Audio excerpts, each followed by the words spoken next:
Hi, welcome. I'm Dino Don Lessem. This exhibition is just being finished. We can't wait to show it to you. First element of the exhibition is a fossil gallery. More than 20 new dinosaurs are presented here, as well as some recreations, among them the largest scientifically accurate dinosaur ever built. It's Dinosaur, a Chinese plant eater more than 68 feet long, and half of that length is neck, making it the longest necked creature that ever lived. Surrounding it are various dinosaurs, both recreations and skeletons, to show us the reality of dinosaurs versus our image. To the left,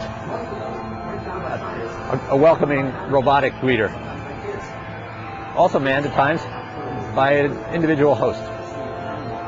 To our right and behind you, you can see the beginning of dinosaur time, the Triassic period. In the Triassic, dinosaurs were tiny. They weren't the dominant animals at all. In a landscape far different than that of today, in a world that was just a single continent, dinosaurs grew no bigger than dogs. By the end of the Triassic period, however, dinosaurs were getting large. And as the next dinosaur period began, the Jurassic, dinosaurs had achieved dominance. For the Triassic period, way up here at the top, my split ends. One little bit of that. First element of the exhibition is a fossil gallery, one of the largest collections of dinosaurs ever presented. There are more than 20 new dinosaur species in this, both skeletons and recreations. The largest of all is Dinosaur. This is the longest necked animal that ever lived, more than 68 feet long and half of it neck. A robotic greeter is on hand in his tank vehicle to welcome visitors to the exhibition.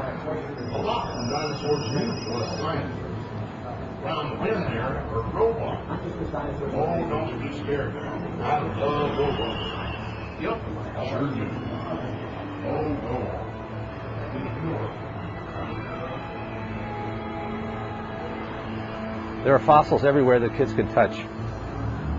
Dinosaur eggs, coprolites, teeth, skin impressions. Dinosaur skeletons are placed beside models so that you can evaluate the size of dinosaurs. Are they really how they are presented in popular depictions? Or is the reality of dinosaur discovery quite different than what we see?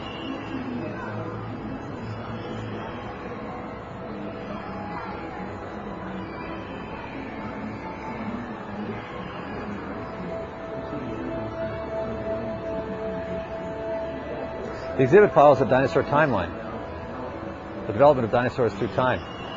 The evolution of dinosaurs begins 228 million years ago, in the Triassic period, in a landscape far different than any world today. The first dinosaurs were no bigger than dogs.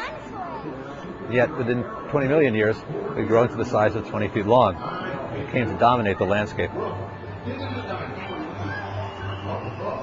These rare fossil casts include specimens from Mongolia, Argentina, China, Canada, and the United States. They range in size from less than 3 feet long to more than 40. There are activities everywhere. Computer interactives where children decide which dinosaur belonged to which period, which animals are dinosaurs and which aren't.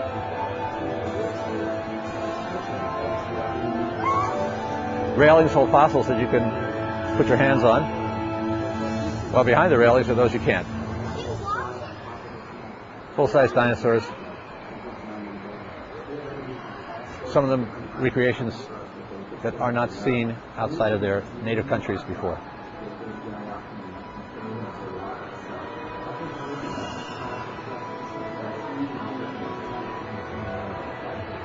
Triassic gives way to the Jurassic here, the second of the dinosaur periods,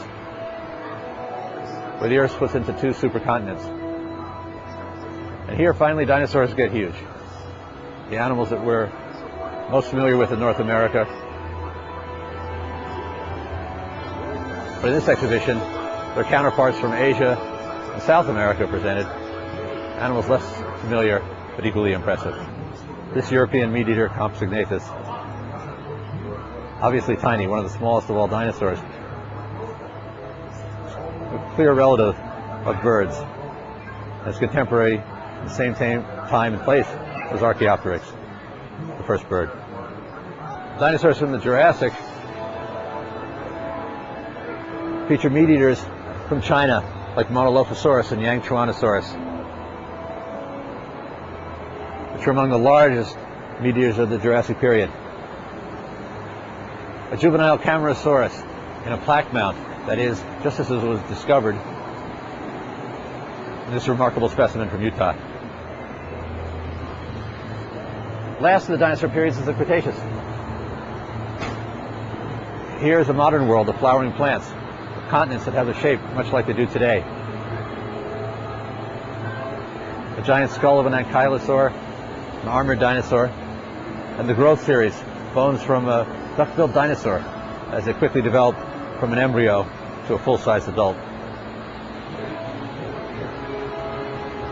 Here the fossil specimens are still larger in size and more varied. The familiar, like Triceratops, to the less well-known, like Tarbosaurus, the cousin of Tyrannosaurus rex from China and Mongolia.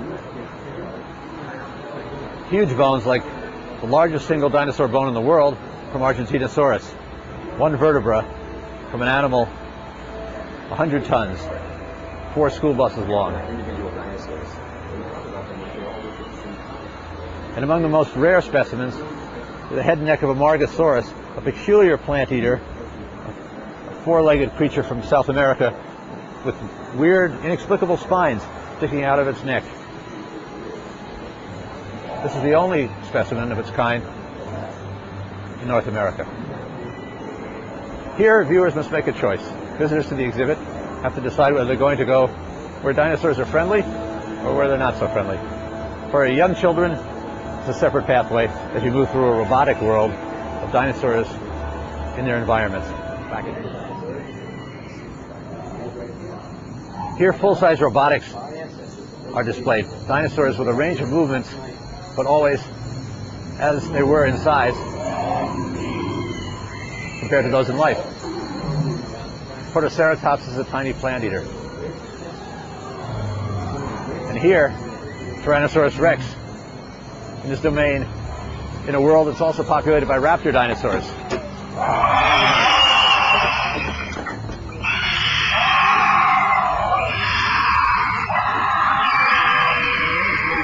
This is a more sophisticated raptor. 2 of them with a range of movements. And over them, Dilophosaurus, the first giant meat eater of the Jurassic.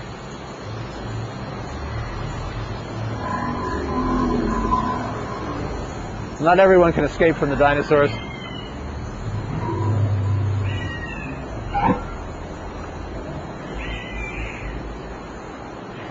Including such gentle giants that you might not want to run from, like Saurolophus. Saurolophus is an Asian plant eater, not often displayed as a robotic. Same as for Tarbosaurus. Again, the Tyrannosaur the size of T-Rex, but known only from China and Mongolia.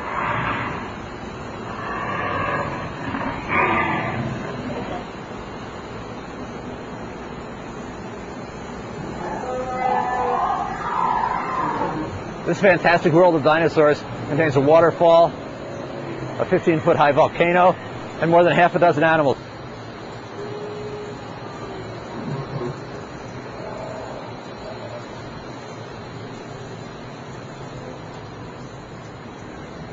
The activity area includes stamping and rubbing areas for making your own pictures, a joke area for including your own jokes with the displays of the exhibit, a raptor dinosaur that you can operate by remote control, and of course, keeping on theme with the exhibit are 2 large deep pits. These deep pits contain fossil casts of full-size dinosaurs, and they're covered over not with sand, but with a mixture of chemicals that's much more dust-free and a lot more like what it would be to dig up a dinosaur in the field. Children can spend hours in here in this untimed activity. Goggles, tools, and brushes are provided.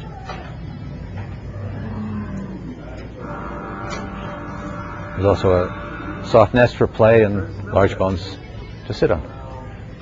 And everywhere, here as in the exhibit itself, there are videos of dinosaur scientists talking about research that they're doing on relevant areas here on the intelligence of dinosaurs and on the excavation of those animals.